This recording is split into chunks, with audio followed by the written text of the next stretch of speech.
Hello friends, plus 2 physics chapter 1 electric charges and fields ആണ് നമ്മൾ discuss ചെയ്യുന്നത്.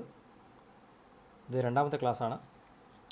ഇന്നത്തെ ക്ലാസ്സിൽ നമ്മൾ പഠിക്കാൻ പോകുന്നത് രണ്ട് ടോപ്പിക്കുകളാണ്.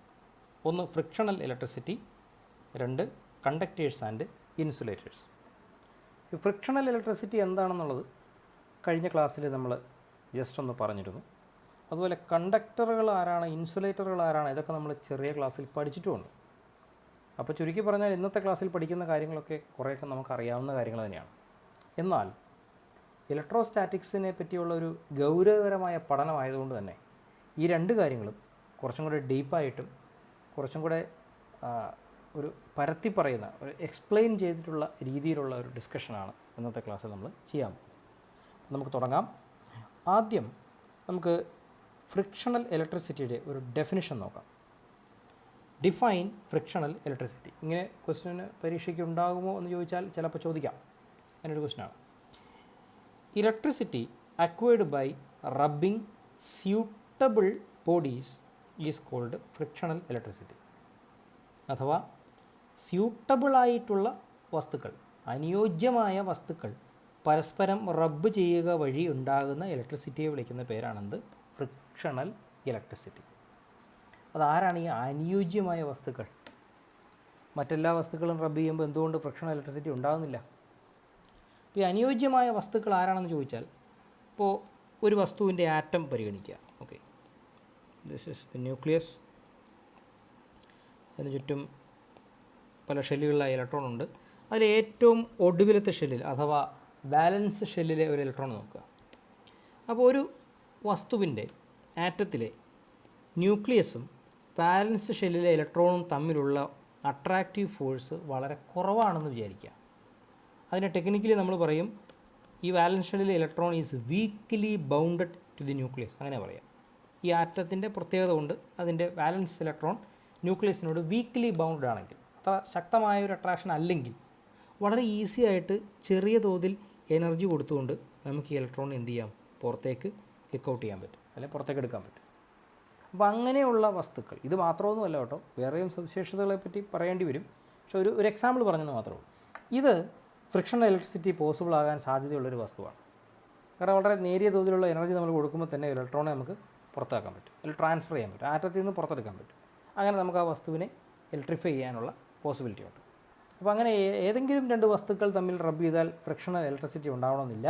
അതിനൊരു സ്യൂട്ടബിൾ നേച്ചറുണ്ട്. ചില പ്രത്യേകതകൾ യോജിച്ചു വരുമ്പോഴുള്ള അത്തരം സ്യൂട്ടബിൾ വസ്തുക്കൾ റബ്ബ് ചെയ്യുമ്പോൾ മാത്രമാണ് എന്തുണ്ടാവുക? ഫ്രിക്ഷണൽ ഇലക്ട്രിസിറ്റി ഉണ്ടാവുക. ക്ലിയർ?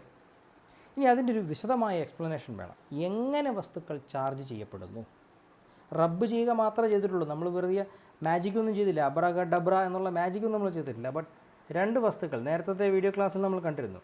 ഗ്ലാസ് റോഡും വൂളൻ ക്ലോത്തും തമ്മിൽ വെറുതെ റബ്ബ് ഉരസുക മാത്രമേ ചെയ്തിട്ടുള്ളൂ. അപ്പോൾ തന്നെ അത് ചാർജ് ചെയ്യുന്നുണ്ട്. അതെങ്ങനെയാണ് സംഭവിക്കുന്നത് എന്നുള്ളതാണ് ഒരു എക്സ്പ്ലനേഷനാണ് ഇനി പറയാൻ പോകുന്നത്. ഓക്കെ,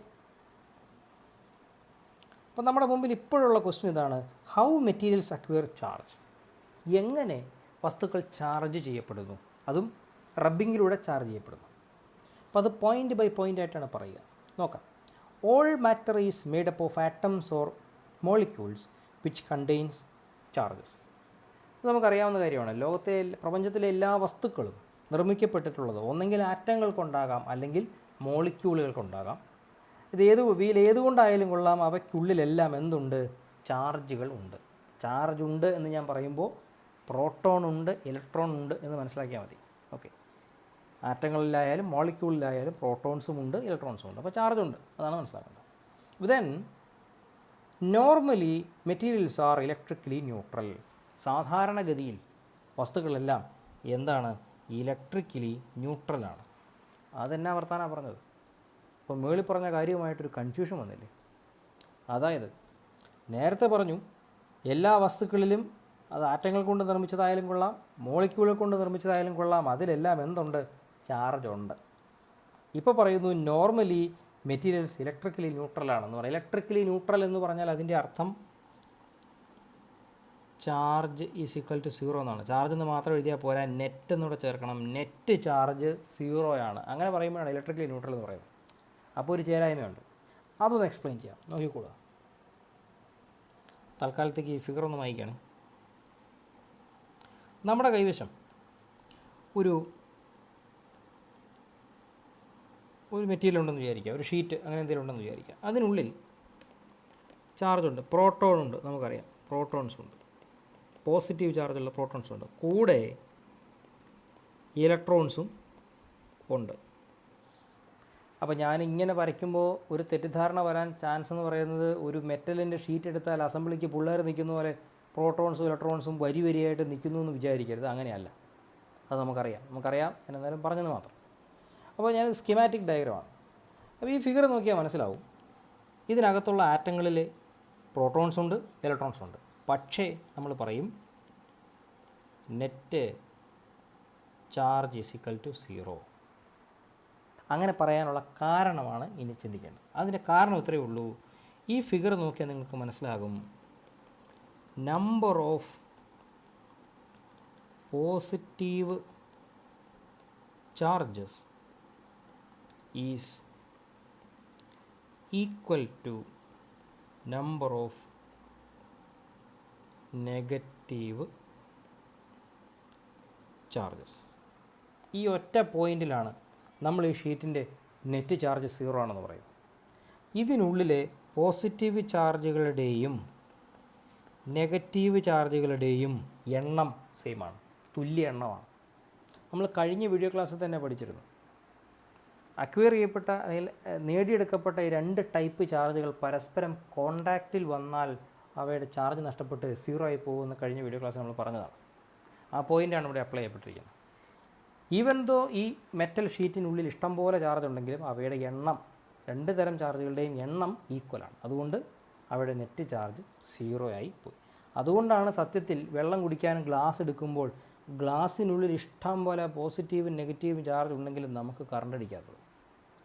അവിടെ ചെറിയ ഒരു വേരിയേഷൻ ഉണ്ടായിരുന്നെങ്കിൽ പോലും അതിൻ്റെ റിഫ്ലക്ഷൻസ് നമുക്ക് ഫീൽ ചെയ്തേനെ. റൈറ്റ്. അങ്ങനെയാണ് വസ്തുക്കൾ ഇലക്ട്രിക്കലി ന്യൂട്രലായിട്ട് നിലകൊള്ളുന്നത്. അതിനാണ് പറയുന്നത് ദെയർ ചാർജസ് ആർ ബാലൻസ്ഡ്. അവരുടെ ചാർജുകൾ ബാലൻസ് ചെയ്തിരിക്കുകയാണ്. ഇങ്ങനെ ബാലൻസ് ചെയ്തിരിക്കുന്ന ഈ വസ്തുവിനെ എങ്ങനെ ചാർജ് ചെയ്യും? അതിന് പോസിബിലിറ്റി നേരത്തെ പറഞ്ഞ ഈ എക്സ്പ്ലനേഷൻ തന്നെയുണ്ട്. ഈ ബാലൻസും നഷ്ടപ്പെടുത്തിയാൽ മതി. അതിനെ പറയുന്നത് to charge a body we need to add or remove one kind of charge. ഈ വസ്തുവിൽ ചാർജിങ് സംഭവിക്കാൻ നമ്മൾ ഈ വസ്തുവിലേക്ക് ചാർജുകൾ ആഡ് ചെയ്യുകയോ റിമൂവ് ചെയ്യുകയോ ചെയ്താൽ മതി.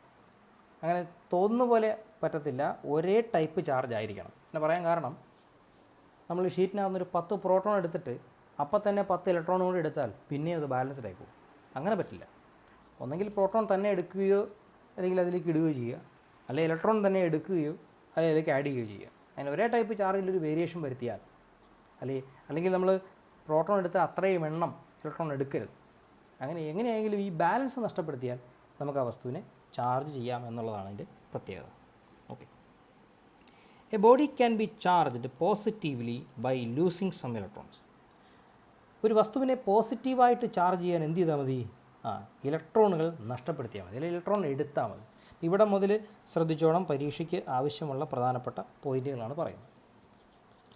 ഒരു വസ്തുവിനെ പോസിറ്റീവായി ചാർജ് ചെയ്യാൻ ഇറ്റ് ലൂസസ് സം ഇലക്ട്രോൺസ്, അല്ലെങ്കിൽ ഇലക്ട്രോൺസിനെ എടുക്കുക അല്ലെങ്കിൽ ഇലക്ട്രോൺ നഷ്ടപ്പെടുത്തുക. അപ്പോൾ ഒരു വസ്തുവിൽ നിന്നും ഇലക്ട്രോണുകൾ നഷ്ടപ്പെട്ടാൽ അത് പോസിറ്റീവ് ചാർജ് ആകും. അതെങ്ങനെയാണെന്ന് നോക്കാം, ശ്രദ്ധിച്ചോളാം. ഇത് തന്നെയാണ് ഫിഗർ. തൽക്കാലത്തേക്ക് ഈ എക്സ്പ്ലനേഷൻസൊക്കെ ഒന്ന് കളയുകയാണ്.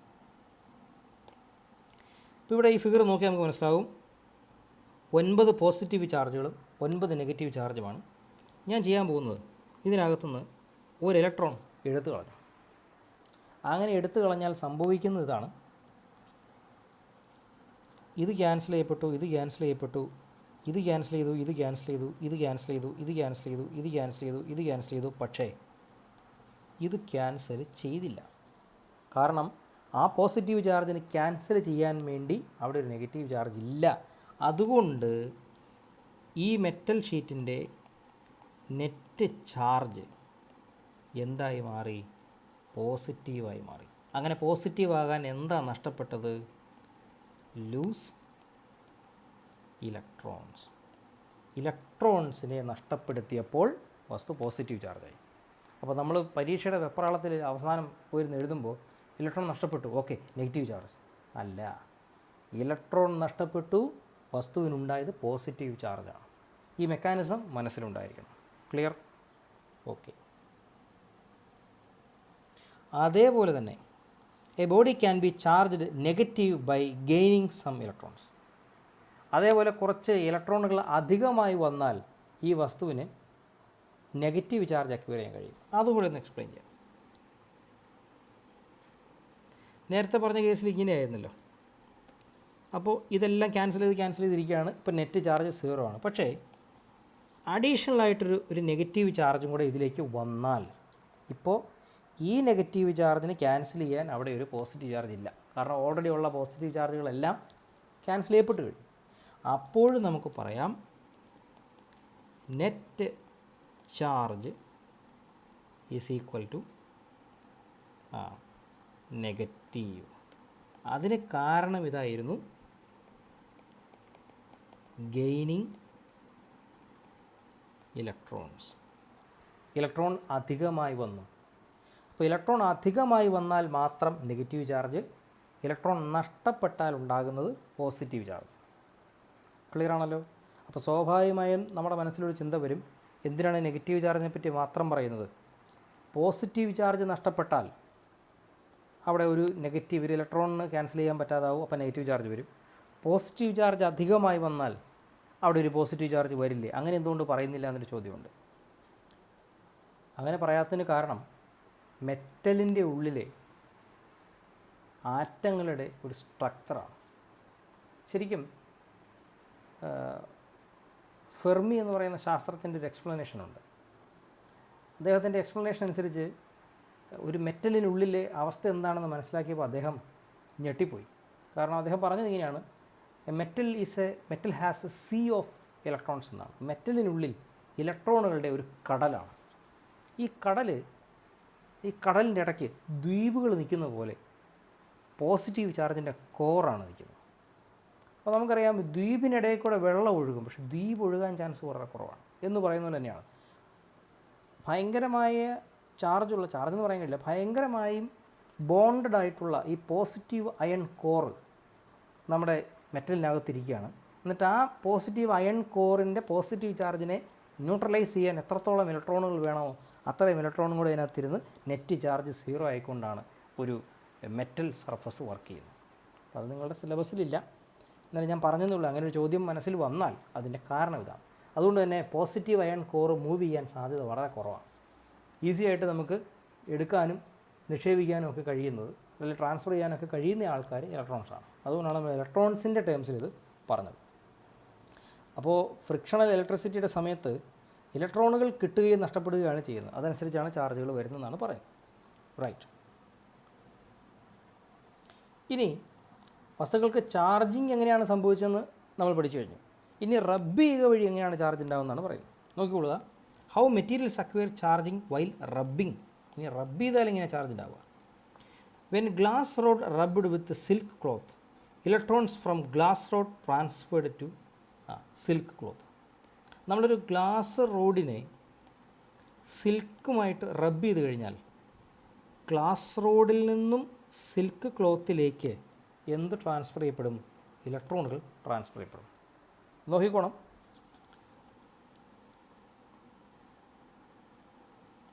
ശ്രദ്ധിച്ചോളൂ. ഗ്ലാസ് റോഡിൽ നിന്ന് സിൽക്ക് ക്ലോത്തിലേക്ക് ഇലക്ട്രോണുകൾ ട്രാൻസ്ഫർ ചെയ്യപ്പെടും. അപ്പോൾ നമ്മൾ ഓരോരുത്തരുടെയും കേസ് എടുത്തു കഴിഞ്ഞാൽ ഗ്ലാസ് റോഡിൻ്റെ ഇലക്ട്രോണിനെ നഷ്ടമാകുകയും സിൽക്ക് ക്ലോത്തിന് ഇലക്ട്രോണിൽ ലഭിക്കുകയുമാണ് ചെയ്തത്, അല്ലേ? അപ്പോൾ അങ്ങനെയാണെങ്കിൽ ഇലക്ട്രോണിനെ നഷ്ടപ്പെടുമ്പോൾ ഇവിടെ ഉണ്ടാകുന്നത് പോസിറ്റീവ് ചാർജും ഇലക്ട്രോണുകളെ ലഭിച്ചതുകൊണ്ട് ഇവിടെ ഉണ്ടാകുന്നത്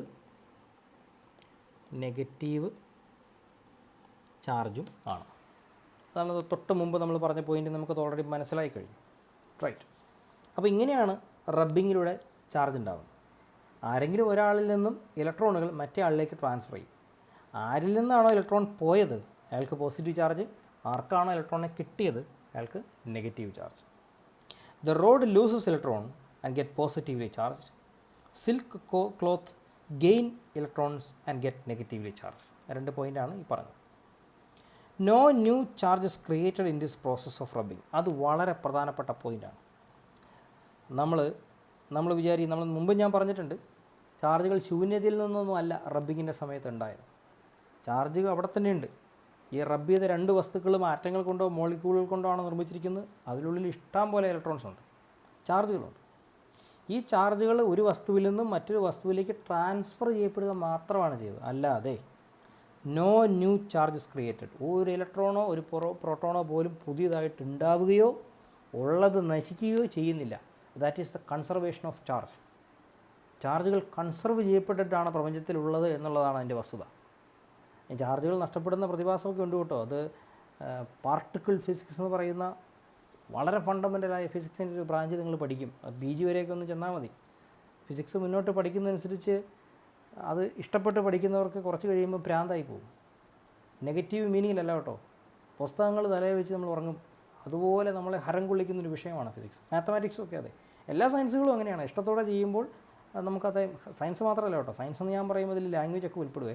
അല്പം ടോപ്പിക്ക് വിട്ട് പോകുന്നുണ്ട്, എന്നാലും ജനറലി കുഞ്ഞുങ്ങളോട് പറയണമെന്നുള്ളതുകൊണ്ട് ഞാൻ പറയുകയാണ്. ഫിസിക്സ് പ്രത്യേകിച്ച് ഭയങ്കര അഡിക്റ്റിംഗ് ആണ്. അപ്പോൾ കുറച്ചുകൂടെ ക്ലാസ്സുകളിലേക്ക് ചെല്ലുമ്പോൾ നിങ്ങൾക്ക് മനസ്സിലാവും ഈ പറയുന്ന ചാർജുകളൊക്കെ ഉണ്ടാകുന്ന എങ്ങനെയാണെന്നുള്ളത് അവിടെ പഠിക്കാൻ പറ്റും. ഇപ്പോൾ മനസ്സിലാക്കുക, റബ്ബിങ്ങിൻ്റെ സമയത്ത്, ഫ്രിക്ഷണൽ ഇലക്ട്രിസിറ്റിയുടെ സമയത്ത് ഒരു പുതിയ ചാർജ് ഉണ്ടാകുകയോ ഉള്ള ചാർജ് നശിക്കുകയോ ചെയ്യുന്നില്ല. ഒരു വസ്തുവിൽ നിന്ന് മറ്റൊരു വസ്തുവിലേക്ക് ചാർജുകൾ, പ്രത്യേകിച്ച് ഇലക്ട്രോൺസ് ട്രാൻസ്ഫർ ചെയ്യപ്പെടുന്നുണ്ടെന്നുള്ളത് മാത്രമേ ഉള്ളൂ. അത് സൂചിപ്പിക്കുന്നത് ചാർജിൻ്റെ കൺസർവേഷനാണ്. അത് വരുന്ന ക്ലാസ്സിൽ നമ്മൾ വിശദമായിട്ട് കൺസർവേഷൻ എന്താണെന്നുള്ളത് പഠിക്കും. Okay, moving to next point. The number of electrons transferred are very small compared to the total number of electrons present in the material. അതും ഒരു പ്രധാനപ്പെട്ട പോയിൻ്റാണ്. റബ്ബിങ്ങിലൂടെ ഒരു വസ്തുവിൽ നിന്നും മറ്റൊരു വസ്തുവിലേക്ക് ഇലക്ട്രോണുകൾ പോയി എന്ന് കരുതി നമ്മളുടെ നഷ്ടപ്പെട്ട വസ്തുവിൽ ഇലക്ട്രോണിൻ്റെ ഡെഫിഷ്യൻസി അല്ലെങ്കിൽ ഇലക്ട്രോൺ ഇല്ല, അയ്യോ ഇലക്ട്രോണുകളെല്ലാം തീർന്നു പോയി എന്ന സാഹചര്യമൊന്നും ഉണ്ടാകുന്നില്ല. നേരത്തെ ഞാൻ പറഞ്ഞില്ലേ, ഫെർമി പറഞ്ഞതുപോലെ മെറ്റലിനുള്ളിൽ അല്ലെങ്കിൽ വസ്തുക്കൾക്കുള്ളിൽ ഇലക്ട്രോൺസിൻ്റെ കടലാണ്.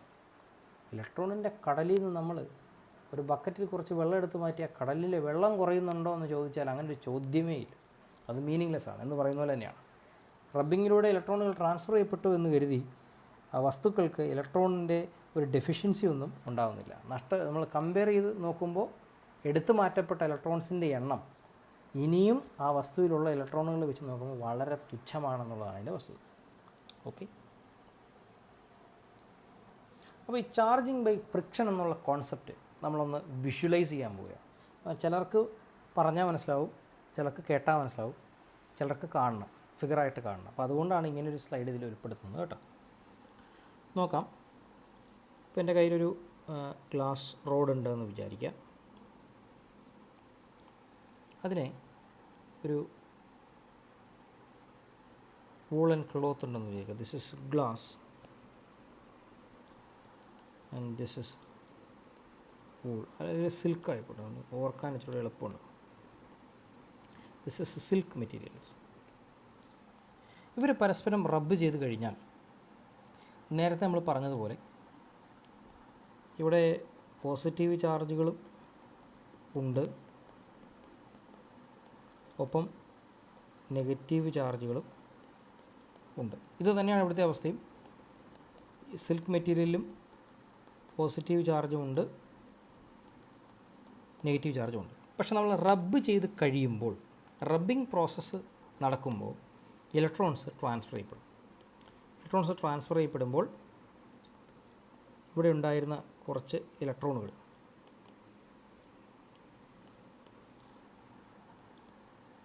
എങ്ങോട്ട് ട്രാൻസ്ഫർ ചെയ്ത് പോകുന്നു?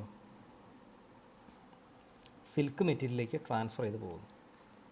ഇലക്ട്രോൺസ് ട്രാൻസ്ഫർ ചെയ്ത് പോവുകയാണ്. അപ്പോൾ നമ്മൾ മനസ്സിലാക്കുന്നത് ഗ്ലാസിൽ കുറച്ച് ഇലക്ട്രോൺസിൻ്റെ ഡെഫിഷ്യൻസി വരികയും സിൽക്ക് മെറ്റീരിയലിൽ കുറച്ചധികം ഇലക്ട്രോൺസ് വരികയും ചെയ്യും. ആ പ്രോസസ്സിൽ കംപ്ലീറ്റ് ആകുമ്പോൾ ഗ്ലാസ്സിന് ഒരു പോസിറ്റീവ് ചാർജ് ഉണ്ടാകുകയും സിൽക്കിന് ഒരു നെഗറ്റീവ് ചാർജ് ഉണ്ടാകുകയും ചെയ്യും. നെറ്റ് നെഗറ്റീവ് ചാർജ് ഉണ്ടാകുകയും ചെയ്യും. എത്ര ഇലക്ട്രോണുകൾ ലഭിച്ചു എന്നതിനെ ആശ്രയിച്ചിരിക്കും സിൽക്കിന് എത്ര നെഗറ്റീവ് ചാർജ് വന്നുവെന്നും അതുപോലെ ഗ്ലാസ്സിന് എത്ര പോസിറ്റീവ് ചാർജ് കിട്ടിയെന്നും ഉള്ള വിവരം. അപ്പോൾ അതാണ് ചാർജിങ് ബൈ ഫ്രിക്ഷൻ എന്ന് പറയും. ഇനി മറ്റൊരു വസ്തുത, ചാർജിങ്ങിന് ശേഷം, മുൻപത്തെ ക്ലാസ്സിൽ ഞാൻ ഒരു ഡിസ്കസ് ചെയ്തതാണ്, ചാർജിങ്ങിന് ശേഷം നമ്മൾ ഈ വസ്തുക്കളെ പരസ്പരം കോണ്ടാക്റ്റിൽ വെച്ചെന്ന് വിചാരിക്കുക. ഇവിടെ ഒരു കോണ്ടാക്റ്റ് ഉണ്ടായാൽ ഇമ്മീഡിയറ്റ് ആയിട്ട് ഈ പറയുന്ന ഇലക്ട്രോണുകൾ തിരികെ ഇങ്ങോട്ട് വരും. അപ്പോൾ എന്തായി? നെറ്റ് ചാർജ് എന്ന് പറയുന്നത് രണ്ട് പേർക്ക് എത്രയായി? 0 ആയി. നെറ്റ് ചാർജ് രണ്ട് പേരിലും, ഗ്ലാസ്സിലും സിൽക്കിലും എന്തായി മാറും? 0 ആയി മാറും. കാരണം രണ്ട് ചാർജുകളും തിരികെ വന്ന് ആ ബാലൻസ് തിരികെ മെയിൻറ്റെയിൻ ചെയ്യും. Okay, right. അപ്പോൾ ഇത്രയും കാര്യങ്ങൾ കൺസെപ്റ്റ് ക്ലിയർ ആയെന്ന് വിചാരിക്കുന്നു. എന്തെങ്കിലുമൊക്കെ സംശയങ്ങൾ വരുന്നുണ്ടെങ്കിൽ അതൊക്കെ കമൻറ്റ് ബോക്സിലേക്ക് ഇട്ടാൽ നമ്മളതിനുള്ള എക്സ്പ്ലനേഷൻ തരാം എന്നുള്ളതാണ് വസ്തുത. അപ്പോൾ നമ്മൾ ഇന്നത്തെ വീഡിയോ ക്ലാസ്സിൻ്റെ ഒരു ടോപ്പിക്ക് വിശദമായി തന്നെ ഡിസ്കസ് ചെയ്ത് കഴിഞ്ഞു. നമ്മൾ അടുത്ത ടോപ്പിക്കിലേക്ക് പോവുകയാണ്. That is conductors and insulators. നമുക്കറിയാവുന്ന കാര്യം തന്നെയാണ്. ക്വസ്റ്റ്യൻ ഇങ്ങനെയായിരിക്കും വരിക: differentiate between conductors and insulators with examples. ഇങ്ങനെ തന്നെ ക്വസ്റ്റ്യൻ പേപ്പറിൽ കണ്ടിട്ടുണ്ട് കേട്ടോ. ഈ ക്വസ്റ്റ്യൻ ഒന്ന് ശ്രദ്ധിച്ചോളുക. Differentiate between conductors and insulators with examples. കണ്ടക്ടറും ഇൻസുലേറ്ററും തമ്മിലുള്ള വ്യത്യാസങ്ങൾ എഴുതുക, എക്സാമ്പിൾ എഴുതുക. അപ്പോൾ അതിലേക്ക് വരികയാണ്. Let's look at the table. ഒരു ടേബിൾ പോലെ കാര്യങ്ങൾ വിശദീകരിച്ചിട്ടുണ്ട്. ഫസ്റ്റ് ടേബിൾ കണ്ടക്ടറുകളുടെ സവിശേഷത, രണ്ടാമത്തെ കോളത്തിൽ ഇൻസുലേറ്ററിൻ്റെ പ്രത്യേകത. Conductors hello easy passage of electricity. അത് തന്നെയാണ് നമ്മൾ സ്കൂളിൽ പഠിച്ചിട്ടുള്ളത്. വളരെ എളുപ്പത്തിൽ വൈദ്യുതിയെ കടത്തിവിടുന്ന വസ്തുക്കളെയാണ് എന്ത് പറയുക? കണ്ടക്ടേഴ്സ് എന്ന് പറയുക. എന്നാൽ have high resistance to passage of electricity called insulators. ഇൻസുലേറ്ററുകളിൽ അവയ്ക്ക് വൈദ്യുതിയെ കടത്തിവിടുന്നതിന് ഉയർന്ന പ്രതിരോധം, ഹൈ റെസിസ്റ്റൻസ് ആണ് ഉണ്ടായിരിക്കുക. Conductors contain free electrons. വളരെ വളരെ പ്രധാനപ്പെട്ട പോയിൻ്റാണ്. കണ്ടക്ടറുകളിൽ എന്തുണ്ട്? ഫ്രീ ഇലക്ട്രോൺസ് ഉണ്ട്. ഈ ഫ്രീ ഇലക്ട്രോണുകളാണ് മൂവ് ചെയ്യുക വഴി കണ്ടക്ടറിലൂടെ വൈദ്യുതി ഉണ്ടാകുന്നത്, അല്ലെങ്കിൽ വൈദ്യുതി കടന്നു പോകുന്നത്. ഫ്രീ ഇലക്ട്രോൺസിൻ്റെ മൂവ്മെൻറ്റിലൂടെയാണ് കണ്ടക്ടേഴ്സിലൂടെ വൈദ്യുതി കടന്നു പോകുന്നത്. അതാണ് ഇവർ വളരെ ഈസി ആയിട്ട് ഇലക്ട്രിസിറ്റി പാസേജ് എന്ന് പറയുന്നത് തന്നെ. പക്ഷേ ഇൻസുലേറ്ററിൽ they do not have free electrons. പക്ഷേ ഇൻസുലേറ്ററുകളിൽ ഇങ്ങനെ ഫ്രീ ഇലക്ട്രോൺസ് ഇല്ല. ഉള്ള ഇലക്ട്രോണുകളെല്ലാം ആറ്റത്തോട് വളരെ ശക്തമായി ബൗണ്ട് ചെയ്ത് വെച്ചിരിക്കുക. അപ്പോൾ ഫ്രീ ഇലക്ട്രോൺസ് ഇല്ലാത്തത് കൊണ്ടാണ് ഇൻസുലേറ്ററുകളിൽ ഇലക്ട്രിസിറ്റി ഈസി ആയിട്ട് പാസ് ചെയ്യാത്തത്. അപ്പോൾ റീസൺ കിട്ടിയല്ലോ എന്തുകൊണ്ടാണ് ഹൈ റെസിസ്റ്റൻസ് വരുന്നതെന്നുള്ളത്. When electrified charges distributed over entire surface. ഒരു കണ്ടക്ടറിലേക്ക് നമ്മൾ ചാർജ് കൊടുത്താൽ അത് അതിൻ്റെ മുഴുവൻ സർഫസിലേക്കും ഈക്വലായിട്ട് ഡിസ്ട്രിബ്യൂട്ട് ചെയ്യും എന്നുള്ളതാണ്. നമ്മൾ അടുത്ത സ്ലൈഡിൽ ഞാനൊരു ഫിഗർ വരച്ചത് കാണിച്ചു തരാം. ഓക്കെ, തൽക്കാലം ഇത്രയും മനസ്സിലാക്കുക. ഒരു കണ്ടക്ടറിലേക്ക് നമ്മൾ ചാർജ് കൊടുത്താൽ, അഥവാ ഇലക്ട്രോണിനെ കൊടുത്താൽ, അത് ആ സർഫസിൽ അതിൻ്റെ മുഴുവൻ സർഫസിലും ഈവനായി ഡിസ്ട്രിബ്യൂട്ട് ചെയ്യും. എന്നാൽ ഇൻസുലേറ്ററിലേക്ക് നമ്മൾ ചാർജ് കൊടുത്താൽ, when electrified charges stay at the same place. ചാർജുകൾ നമ്മൾ എവിടെയാണോ, ആ ഇൻസുലേറ്ററിൻ്റെ എവിടെയാണോ ചാർജ് കൊടുത്ത് അവിടെ തന്നെ ഇരിക്കും. അതിൻ്റെ മുഴുവൻ സർഫസിലേക്ക് ഡിസ്ട്രിബ്യൂട്ട് ചെയ്യില്ല എന്നാണ് ഞാൻ പറഞ്ഞത്. കണ്ടക്ടറുകൾക്ക് ഉദാഹരണം നോക്കാം. മെറ്റൽസ്, എല്ലാ ലോഹങ്ങളും കണ്ടക്ടറുകളാണ്. ഹ്യൂമൻ ആൻഡ് ആനിമൽ ബോഡി, അത് നമുക്കറിയാം. നമുക്ക് കറണ്ടടിക്കും. അതിന് കാരണം നമ്മുടെ ശരീരവും അതുപോലെ മൃഗങ്ങളുടെ ശരീരവും ഒക്കെ കണ്ടക്ടറാണ്. എർത്ത്, ഭൂമി ഒരു കണ്ടക്ടറാണ്. Insulator, glass, plastic, nylon, wood, most of the non metals, ഇവയെല്ലാം ഇൻസുലേറ്ററുകളാണ്. അപ്പോൾ നിങ്ങൾക്ക് മനസ്സിലായിട്ടുണ്ടാവും എന്തുകൊണ്ടാണ് നമ്മൾ വീട്ടിലുള്ള ഫ്യൂസ്, വീട്ടിലെ നമ്മുടെ മീറ്ററിൻ്റെ സൈഡിൽ ഒരു ഫ്യൂസ് ഇരിപ്പുണ്ടല്ലോ, ആ ഫ്യൂസൊക്കെ നമ്മൾ സെറാമിക് മെറ്റീരിയൽ കൊണ്ടാണ് നിർമ്മിക്കുന്നത്. സാധാരണ നോർമൽ സെറാമിക് അല്ല, സ്പെഷ്യൽ കൈൻഡ് ഓഫ് സെറാമിക്. അതിൻ്റെയൊക്കെ കാരണം അവ ഇൻസുലേറ്ററാണ്. എങ്കിൽ മാത്രമേ അത് കയറി പിടിക്കാൻ പറ്റൂ, അല്ലെങ്കിൽ നമുക്ക് കറണ്ട് അടിക്കും. റൈറ്റ്. അതുപോലെ തന്നെ നിങ്ങൾ നോക്കിയാൽ അറിയാം, ഒരു പോസ്റ്റിൽ നിന്ന് മറ്റൊരു പോസ്റ്റിലേക്ക് KSEBയുടെ പവർ ലൈൻ പോകുമ്പോൾ ഈ പോസ്റ്റിൽ വന്ന് ഈ പവർ ലൈൻ ഒന്ന് ചുറ്റി വെക്കുന്ന ഒരു സാധനമുണ്ട്. ചെറിയ ഒരു മരക്കുറ്റി പോലെ തോന്നില്ല, അത് സെറാമിക്കിൻ്റെ ഒരു ചെറിയ ഷേപ്പ്. അത് ഏതാണ്ട് കാണുമ്പോൾ ഇങ്ങനെ ഇരിക്കും.